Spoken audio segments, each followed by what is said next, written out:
오늘은 로저버라는 비트코인과 비트코인 관련 스타트업이 초기 투자자이자 홍보자, 그리고 비트코인 예수로 알려진 인물에 대한 인터뷰 영상을 공유드리겠습니다.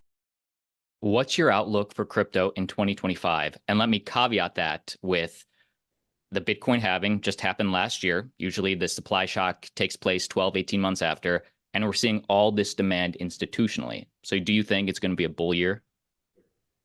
I don't see how it could not be with I don't like the name Bitcoin Jesus or something, but I feel like the Bitcoin God got elected to the White House here because he literally, everybody was terrified of the US up until the election here. Like I'm sure you had a whole bunch of friends that if Kamala had won, they were considering leaving the US. They were terrified of what it was going to be like in the US. And now suddenly we have an administration saying we're going to make crypto great again. And like they want all the crypto businesses and entrepreneurs come to America. I don't see how this couldn't be bullish for the entire ecosystem. So, but I've been bullish on crypto the entire time. So that hasn't changed.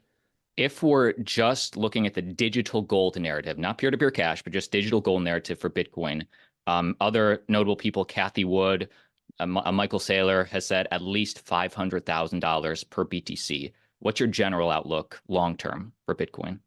If you're just focusing on Bitcoin as being digital gold, you're missing the whole point, right? It's right there in the title of peer-to-peer electronic cash.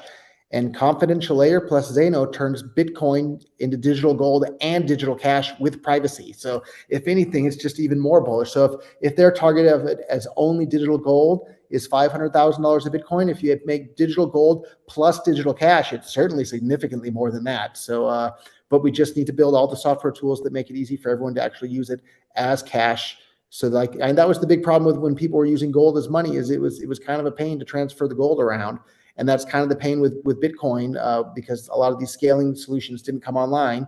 Well, now there's one that's right here knocking at the door that not only is it a scaling solution, but it's a scaling and privacy solution. And not just for Bitcoin, but for Bitcoin and all these EVM chains as well. So and it's in a regulatorily friendly environment in the US now. Like, how can you not be more bullish than ever before on this? So you're saying potentially when those things come into play, more than $500,000 per coin? Totally possible. Totally possible. Yeah.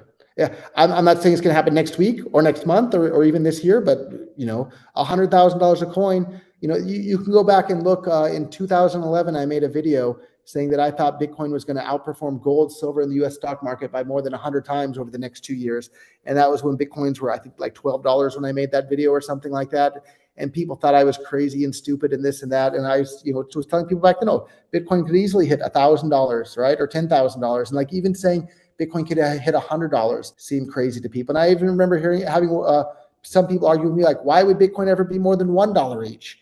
And so like today, 500,000, maybe that sounds a bit crazy, but remember, it's a moving scale on both sides. There's a moving scale on the amount of people holding Bitcoin and using it as, a store of value or digital gold or whatever, and the digital cash. But then also they're printing more dollars all the time too. So like the dollar side of the equation is a moving scale too. When I was a kid, you'd buy a can of soda was like 35 cents or 25 cents from the vending machine. Now, I don't know, it's $2 or something like that. It's not because cans of soda are more expensive to produce. It's because the dollar is worth less because they're printing all these dollars. So part of the future price of Bitcoin depends on how many additional dollars they continue to print as well. So it's a moving scale on both sides of the equation. Roger, thank you so much for sharing your time.